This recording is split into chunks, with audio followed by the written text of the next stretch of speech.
बोलिए श्री सद्गुरु महाराज जी की जय, सच्चे दरबार की जय, उमापति महादेव की जय, श्री कृष्ण बलदेव की जय, सनातन धर्म की जय। प्रिय भगवत प्रेमियों, एक बार फिर आप सभी का आज के सत्संग सभा में हार्दिक स्वागत है।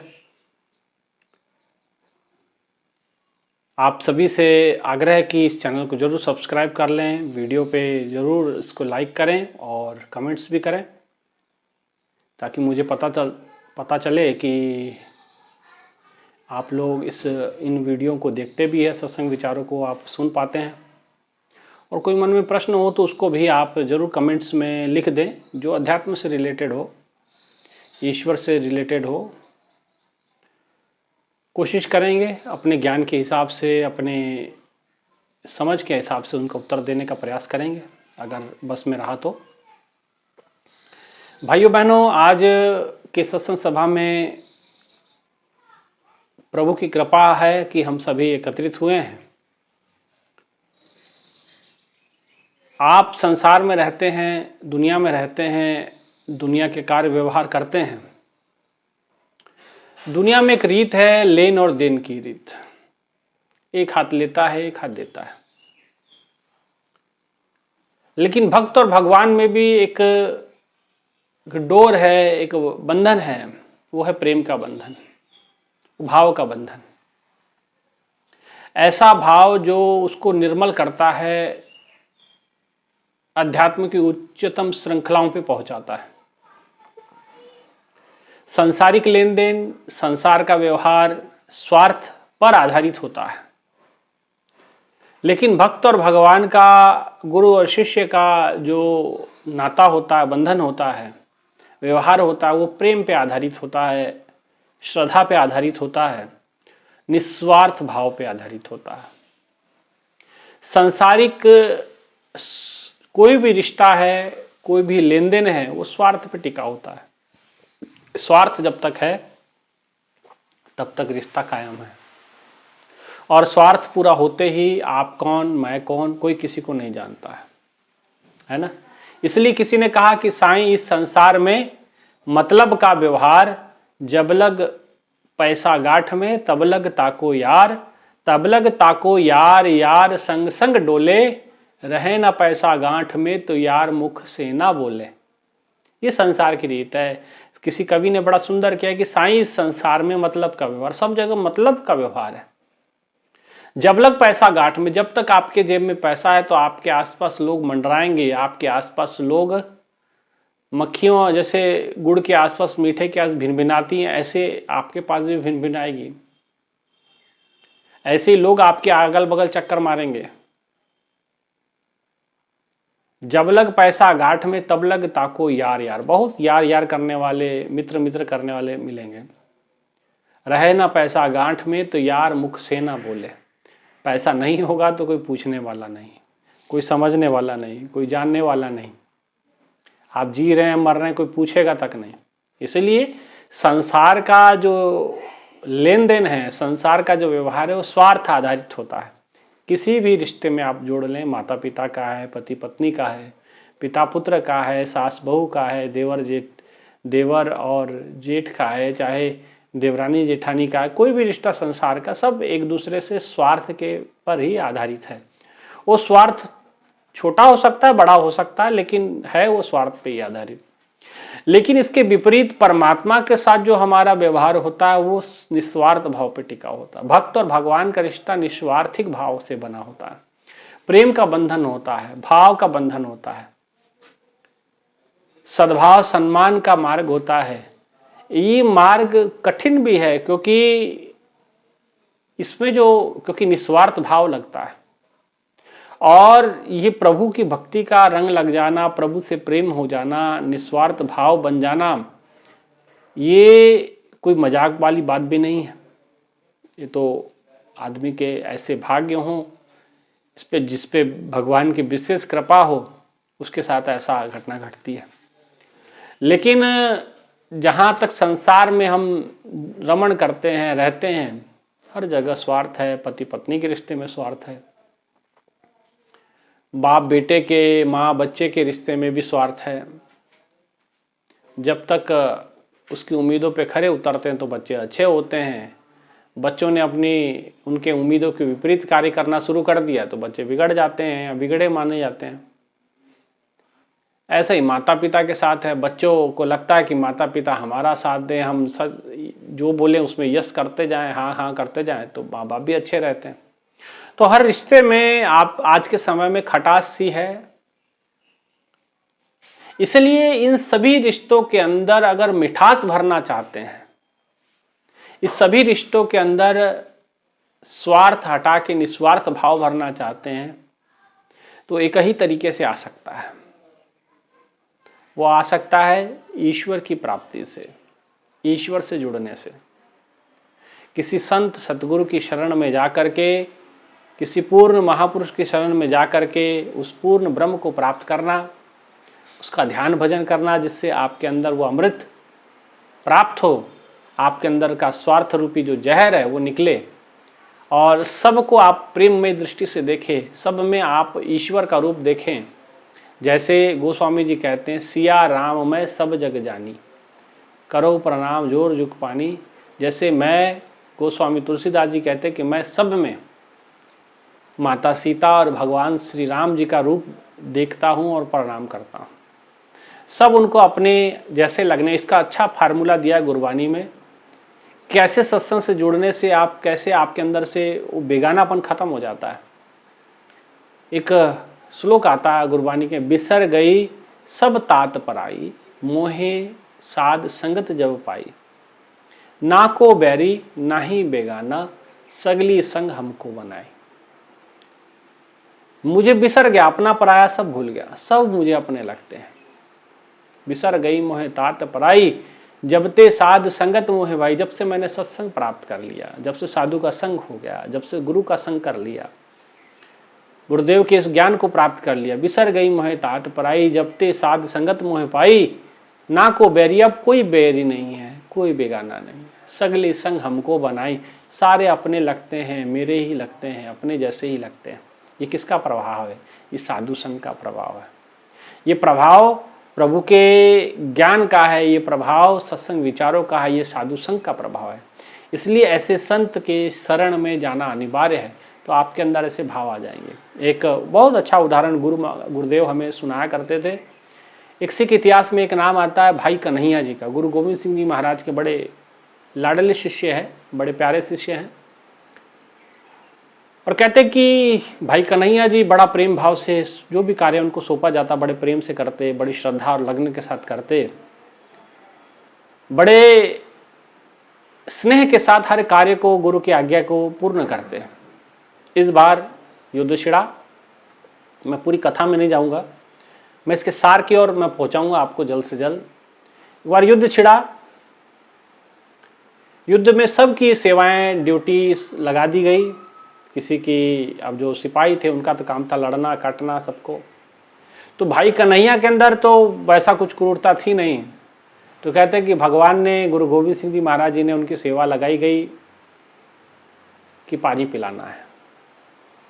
जो भी फौज के लोग हैं थकते हैं युद्ध करते हुए, तो उनको पानी पिलाओ, जख्मी है उनको पानी पिलाओ।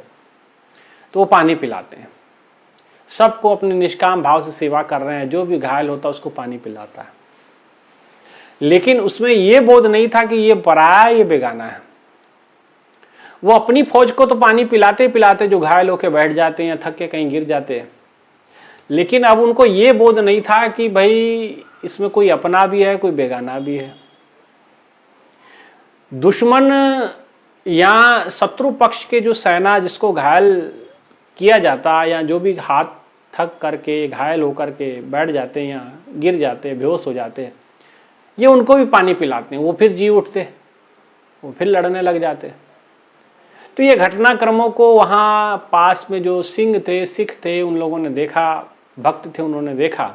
शाम को युद्ध विराम हुआ तो सब लोग गुरु महाराज, गुरु गोविंद सिंह जी महाराज के पास पहुँचे। बोले महाराज जी, बाकी सब तो ठीक है, लेकिन ये कन्हैया जी को कुछ कहिए आप। गुरु गोविंद सिंह जी ने कहा, क्या कहना बताओ आप। गुरु गोविंद सिंह जी महाराज ने बताओ कि क्या दिक्कत क्या है, कोई समस्या है। बोले हाँ महाराज, हमें इनसे एक समस्या है। ये सेवा कर रहे हैं अपनी पानी पिलाने की। बोले अच्छा, वो तो बढ़िया काम है। बोले ये सेवा कर रहे हैं पानी पिलाने की, लेकिन अब ये जो है शत्रु पक्ष के लोगों को, सैनिकों को हम लड़ करके, उनको पछाड़ करके उनको गिराते हैं, ये पानी पिला के फिर जिला देते हैं। ये इतना गलत कार्य ये करते हैं, बताओ। गुरु गोविंद सिंह जी ने देखा उस सिख शिष्य की ओर जो ये शिकायत कर रहा है, और कह रहे हैं भाई कन्हैया से कि भाई ये क्या बात सुनने में आ रही है, ऐसा क्यों हो रहा है? ये तो बहुत बड़ा गुनाह कर रहे हैं, बहुत बड़ा दोष कर रहे हैं आप, ये दोषयुक्त सेवा है। तो भाई कन्हैया जी ने कहा कि अगर ये दोष है तो दोषी आप भी हैं। गुरु गोविंद सिंह जी ने, जैसे गुरु गोविंद सिंह जी कहा कि अगर ये दोष मेरा है तो इसमें उतने ही दोषी आप भी हैं। सब सिख खटक गए, ये क्या बोल दिया कन्हैया, ये क्या, इसका तो मति भ्रम हो गया है, बताओ, इसकी मति भ्रष्ट हो गई है। इसको गुरु गोविंद सिंह जी महाराज जी को ऐसा बोल, ये तो भगवान है साक्षात, गुरु परमेश्वर एको जान, गुरु ही परमेश्वर का रूप होता है, ये जानते हुए भी ऐसी बातें कर रहा है। सब सिख क्रोध में भर करके उस भाई कन्हैया जी की ओर देखने लगे। गुरु गोविंद सिंह जी ने भी मंद मंद मुस्कुराए, कहते कन्हैया क्या बात करते हो, मैं कैसे दोषी हुआ? पानी तू दुश्मनों को पिलाता है और मुझे दोषी कहलाता है, मुझे दोषी बतलाता है। कन्हैया जी ने कहा कि हाँ प्रभु, दोषी तो आप ही माने जाएंगे, क्योंकि ये जो दृष्टि आपने दी है ये आप ही की दी हुई है। बोले कैसे? कैसे?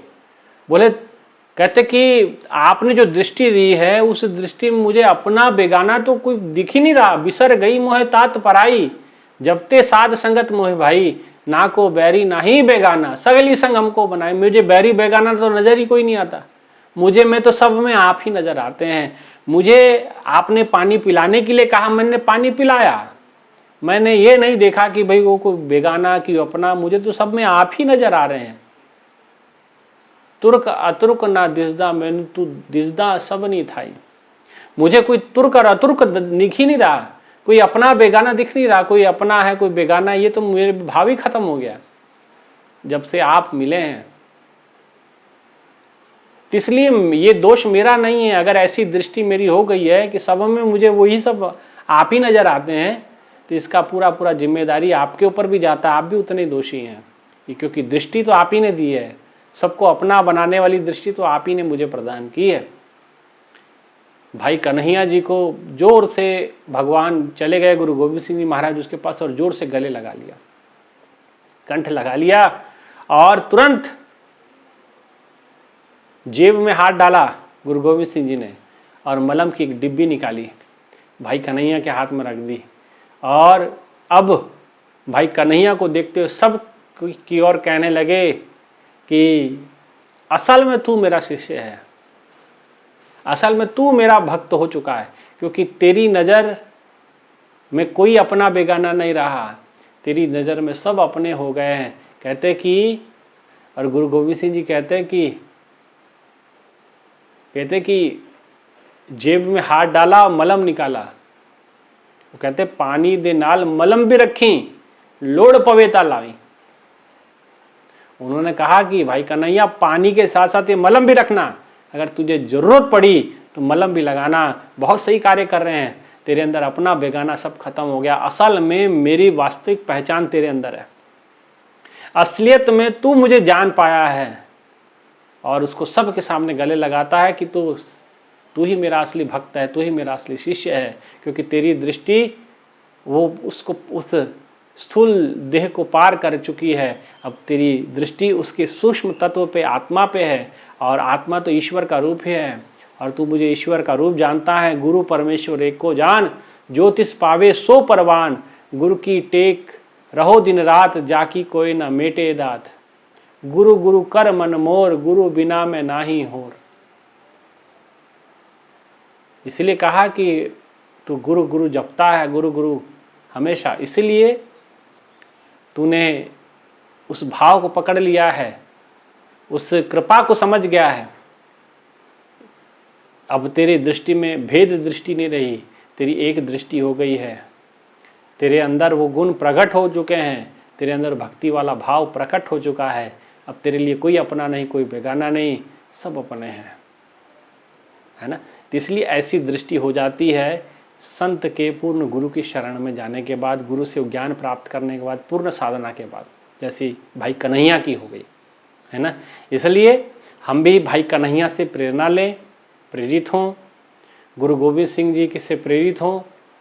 उनके शिष्य के अंदर ऐसी दृष्टि आ गई, सब लोग ठिठक गए कि गुरु गोविंद सिंह जरूर उनको कुछ सजा देंगे, लेकिन गुरु गोविंद सिंह जी ने तो जोर से गले लगा लिया और कहा कि हंसे ते नल गले लाया, और कहते हंसे ते गल लाया प्यारे, डब्बी कड फड़ाई, पानी दे नाल मलम भी रखी, लोड़ पवे ता लाई।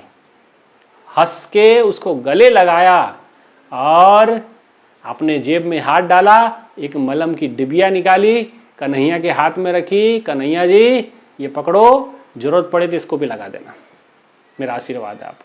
सब लोगों को समझा दिया कि इसकी दृष्टि और मेरी दृष्टि एक हो चुकी है, समसर दृष्टि हो चुकी है। जोगी कहिए सोई, है ना, वही जोगी होता है जिसकी दृष्टि एक हो जाती है, एक जैसी।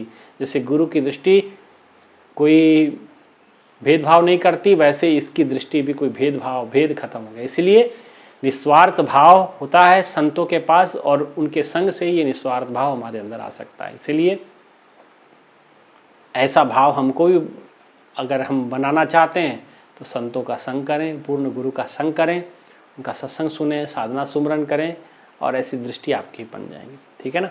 इन्हीं विचारों के साथ और यही मनोकामना के साथ आपकी दृष्टि भाई कन्हैया की तरह बन जाए।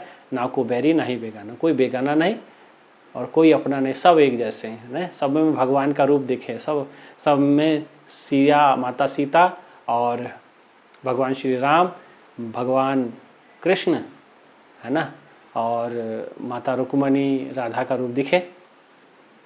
ऐसे भाव हमारे बन जाए, यही मनोकामना के साथ आप सभी से आग्रह कि आप जरूर चैनल को सब्सक्राइब करें, वीडियो को लाइक करें, शेयर करें, कमेंट्स जरूर करें, कुछ प्रश्न हो तो जरूर पूछ लें ईश्वर से संबंधित। और इतना ही कहते हुए विचारों को विराम करते हैं। एक जोरदार जय घोष की अभिलाषा। बोली श्री बांके बिहारी लाल की जय, श्री कृष्ण बलदेव की जय, उमापति महादेव की जय, सिया बल रामचंद्र महाराज की जय। धन्यवाद।